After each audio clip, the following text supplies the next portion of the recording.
The following episode will contain spoilers. You have been warned. You're listening to Cinema IRL, the podcast that throws you into the movie and asks the question, what would you do? Sometimes it can make you feel all alone when you're the only one that known an alien species is trying to destroy the Earth. As Amber and Scott discuss after watching Bugonia, sometimes you just have to take the kidnapping, head shaving, and electrocutions into your own hands. And now, Cinema IRL. I wish I could switch places for just one day. What would you do? Put yourself in my shoes. How do we handle this? What would you do? Put yourself in my position. What would you do? Now it's your turn. So we have this thing where we go to movies and we seem to find a way of always disagreeing with the critics, whether they liked it or didn't like it. We seem to be on the opposite end of that. I don't know if it's the critics this time. I feel like it's also the audience. Well, we're going to change it up for this show. Instead of disagreeing with the critics, we're going to disagree with each other. Oh, okay. Huh, okay. Sorry for the whispering into the mic there. All right, well, hello, folks. Welcome. This episode, we are talking about the film Bugonia. Two conspiracy-obsessed young men kidnap the high-powered CEO of a major company, convinced that she is an alien intent on destroying planet Earth. Now, admittedly, I did not at all know what this film was before I booked it. Usually I watch a trailer or something, but it just said Jesse Plemons and Emma Stone. I'm like, okay, well, they're solid actors, and I booked it. I did not know anything about this.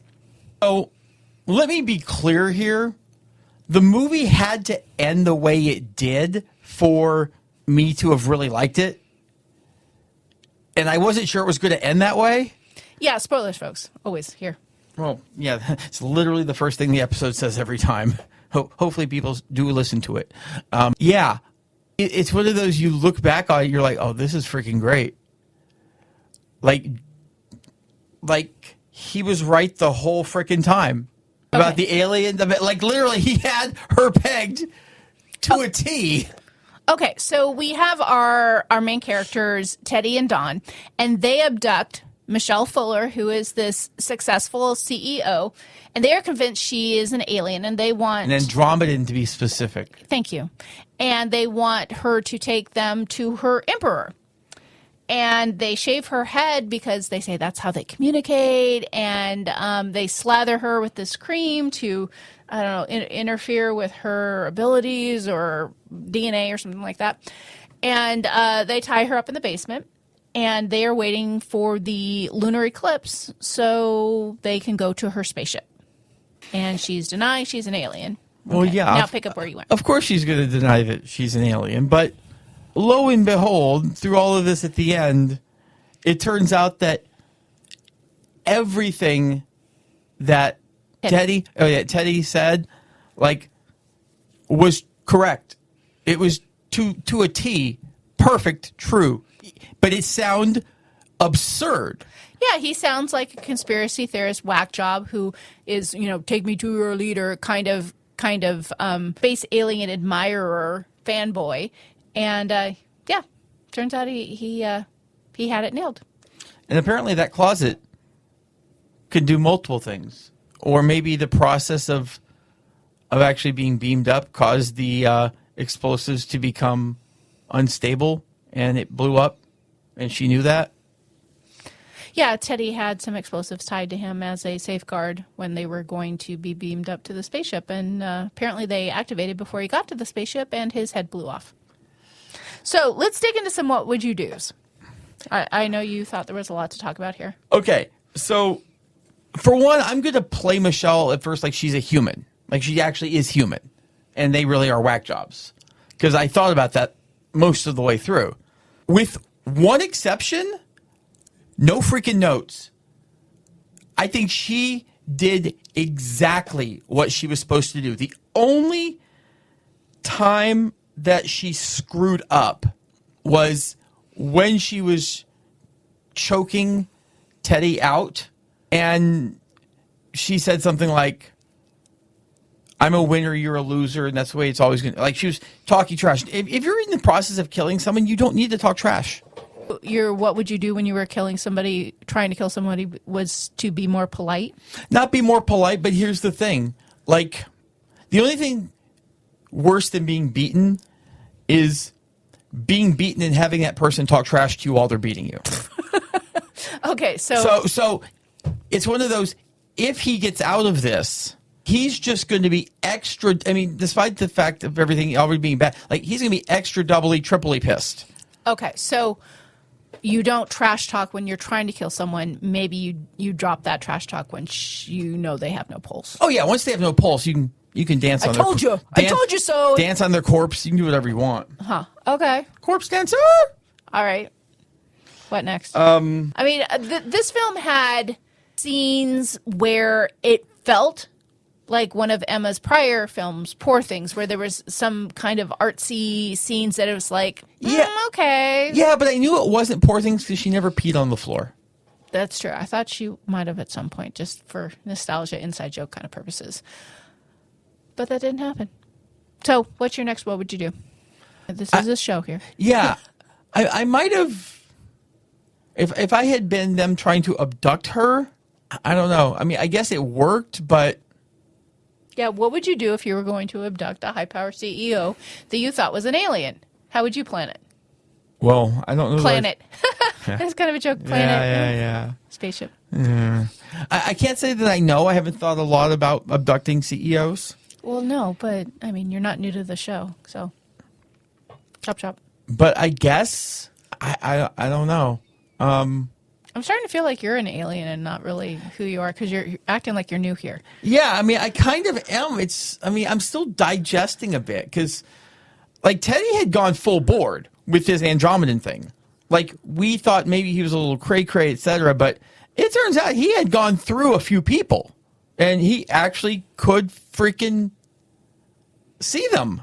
Okay, so we were talking about the abduction of Michelle and what you would do.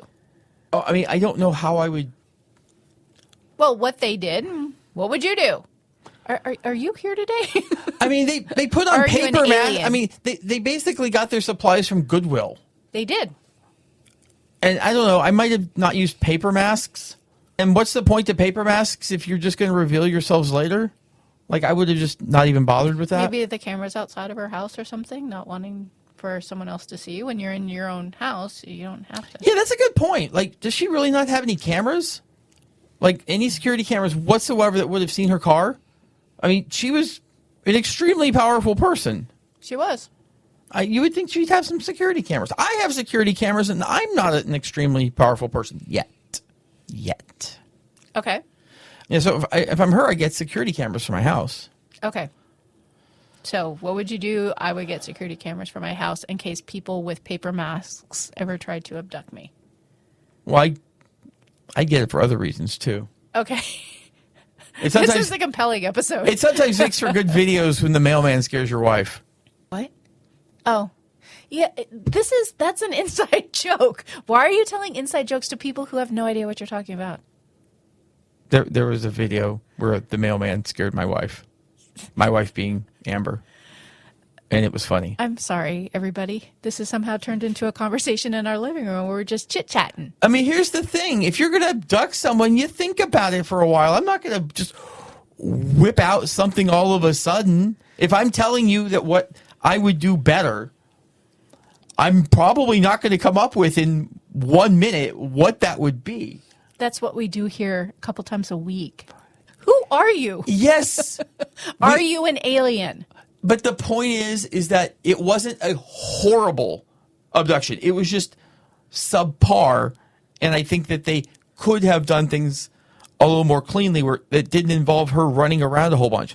I just don't know what yet. Okay. All right. This is not compelling. So let's I would move do on. a better job planning it. I can't tell you what that plan would be, but I would do a better job planning it. Okay. This is your first episode with us. Please show us some grace and check out another episode. So let's say that you are Teddy's partner in this, who is his cousin, Dawn. And Dawn's a little slow and very trusting of Teddy, and gets pushed into this whole chemical castration. Yeah, he gets shots in case the alien tries to seduce them, and then they have basically no urges. I mean, he's going down a whole rabbit hole. Because he trusts Donnie or trusts Teddy. Whether or not he's right, I'm not getting a shot to castrate me because trust me. No, screw off. So you're if the sexy alien lady wants to make me horny, then she's just gonna make me horny. Well, what if she wants to invite you into a romantic tryst, all to just grab your gun and shoot you and kill you and Teddy? What a way to go. Well, that's the whole point, is that Teddy is trying to keep the plan on track, and Don is a very simple person who could very easily blow this up. So he's having to indoctrinate him. By this, you mean his own head? No. He's indoctrinating him throughout this process. It's just, I like the movie, but the characters involved were really weird. I mean... Well, it was basically 2 alien hunters and an alien. So, yeah, no, it was definitely not an episode of the Brady Bunch. No, it's just... There's something weird about when they abducted her and they came upstairs and then they hugged each other and jumped around in a circle for like 30 seconds. Yeah. So the problem with this is, like I've already said, from Michelle's point, like I don't really have any notes. Like she was doing all the right things to attempt to free herself. Well, what about the cop? So we have... Oh, man, what was his damage? We have a sheriff. When he wasn't running a cult this time. So he was in another movie about running a cult. Anyway. It wasn't a great movie. Anyway. So he obviously is a prior babysitter of Teddy. So 20 years ago, he babysat Teddy, which doing the math on the real life actors makes no sense at all. But... apparently, he seems to have this interest in hanging out with Teddy and spending time with Teddy. But then also, too, we learned in a kind of casual conversation that it kind of seems like the sheriff might have, like... taken advantage of Teddy. Diddle a pickle? Yeah. So... I mean, listen, they did leave that one up to the imagination a little bit. But it was like, yeah, I'm sorry about what I did to you. If it makes you feel any better, I've never done that to anyone again. I mean, I doubt it was I baked you a chocolate cake. It definitely felt extremely suspect. So what would you do as a grown adult having interactions with someone? Let's just assume he took advantage of you. What? I mean, obviously, Teddy is a very flawed human being. That said... I know people are big on forgiveness, and that forgiveness, when you forgive someone, it releases you and all of your resentment and anger, and I hear that from people. I think of Kathy Buckley, and she shared a story publicly about that, comedian. You can forgive someone and still want nothing to do with them. Yeah, even if you live in a small town and there's a sheriff, I suppose at some point you're going to have interaction with that person, but I also think it's perfectly reasonable to say, is this a professional? Are you stopping me as a police officer because I've done something against the law? If not, I don't want to talk to you. I'm going to leave. Yeah. So what would I do? I would not be spending any time with anyone who had potentially molested me, especially an authority figure. I mean, yes, if it was a molestation incident, I mean, if I, what's his name? The sheriff? Yeah. Sheriff.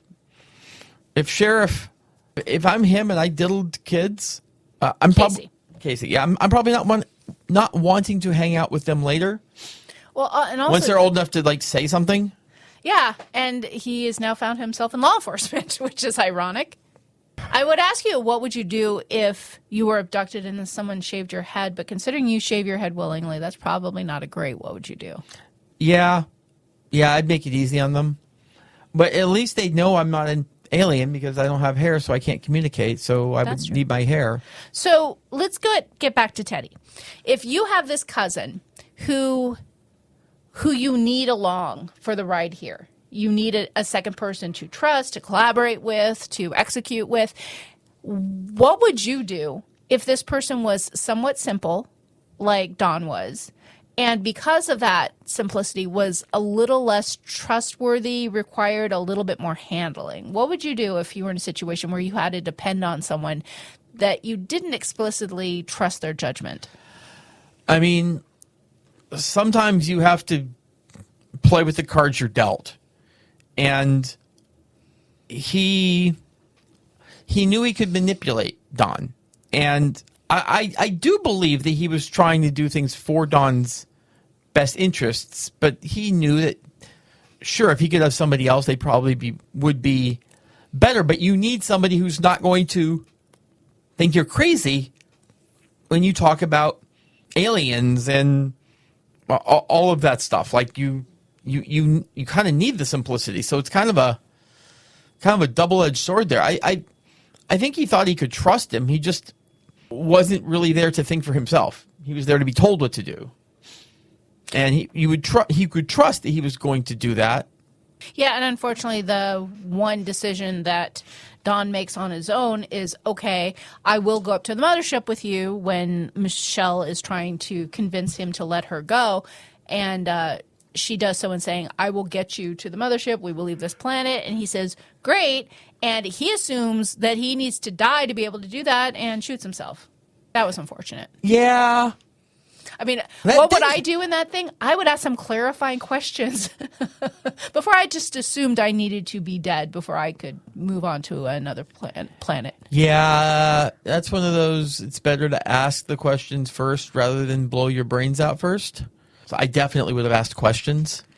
This is also another film in what I'm seeing as a theme of films, which we've discussed before, is the overwhelming presence of dramatic music. We saw this in After the Hunt, and the music in this film was just as dramatic and over the top of like, what is happening here? What is happening in Hollywood that they're having behind closed door meetings about, let's make sure we have the most dramatic music for everything, and it's so distracting. It was very, very over the top. Yeah. Because they would kind of... Sorry. It's not like it escalated. It would go from no music to just uber dramatic in a blink of an eye. Yeah. And that was jarring. And sometimes things that weren't like that dramatic. Like, okay, she's walking up some stairs. It's just sometimes I literally thought, what would this scene look like without music? I'm like, it would be okay. You don't have to have this intense dramatic music here. If I'm being real honest, maybe they did it because they were actually intentionally fucking with the audience. To try to manipulate your psychological response to what's going on. Well, and then I have to ask the question again, is this the theme in movies? Because not only have we seen this in the last two movies we've seen, After the Hunt and this, but we've also seen a trend over the last couple of months where the titles of the movie crop up like 10, 15, sometimes 20 minutes into the movie instead of at the beginning. So when you see as many movies as we do, you start to see similarities sometimes. I will say the movie tried to be a little too smart with its title. Like, you want to explain that for our listeners? Bugonia, which is not the flower.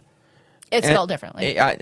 I'm going to probably get this a little wrong, but it's a Greek word, and it's kind of the word for the belief that bees can spontaneously be created from a dead ox or cow. And bees definitely played a theme in here of the extinction of bees and the necessity for them. And Teddy also had bees at the house. Yeah, I mean, if you know what the word means, it's a reasonable word to use for the title. Who the hell knows what that means? Yeah, because it sounds like the flower, but it is spelled differently. Yeah, we both thought it was the flower. Like Bugonia. Yeah. It's a frickin' flower. And Begonia is Bugonia. Yeah, and they use a strange kind of alien-like font, which makes everything impossible to read anyway. So you didn't even know, barely could even know it was Bugonia. Yeah, I wanna figure out what that font is. If I ever need to send someone a ransom letter, I'm going to use that font. Then unfortunately the person is going to die because no one will ever be able to read that letter. Yeah. This was interesting from a what would you do perspective, because it's like, with the way the movie ended, it's kind of difficult to say that you would do a whole lot different. I mean, you're like Teddy's Looney Tunes, and if he's Looney Tunes, then yeah, there's a whole bunch of things you do different. But when it turns out he's not Looney Tunes, and like even I couldn't communicate because I didn't have hair, and like everything that he was saying about her being of royal Andromedan blood, and the 3D modeling of the ship, and like all of that stuff being like spot on correct. I mean, she got home okay, and Teddy was right. So yeah, I mean, everyone kind of played their part, I guess. And the calculator really was the controller of the closet. Yeah, with a 35 digit 58 digit code. Yeah. I mean, it's possible she might have not told the truth on that one. I don't know. Yeah. Yeah, I don't have a lot more else to contribute from a What Would You Do perspective. I really did enjoy this movie, though. People clapped at the end. I didn't see it as a clap-worthy film, but, you know, we're all different. I liked it. I'm not going to say it's going to make my top 4 list or crack that top tier. It's probably not even going to crack the tier below it, but like the list of movies that I went to, and I'm like, this is a really good, solid movie. I'm putting it there. Yeah, and this is listed as a comedy / sci-fi, which you don't see very often of like a slash kind of like that, and it really is a comedy sci-fi. It's not like, you know, kind of Saturday Night Live kind of humor, but there's a couple of things in there that are like so deadpan, so just you do. But some of it's dark. Yeah. Like, Exploding. Here, go put antifreeze in your mom's IV bag. Yeah. That's a hell of a way of trying to get someone. Yeah, that was not a cure. Yeah, no, that was not a cure. But I guess she figured at that point that they were going to blow up the human race anyway, so, was it hurt? We hope you enjoyed our episode. Thank you for listening. And to catch all the new episodes, please subscribe. We release 2 to 3 episodes weekly, so we'll have new content regularly. Until next time.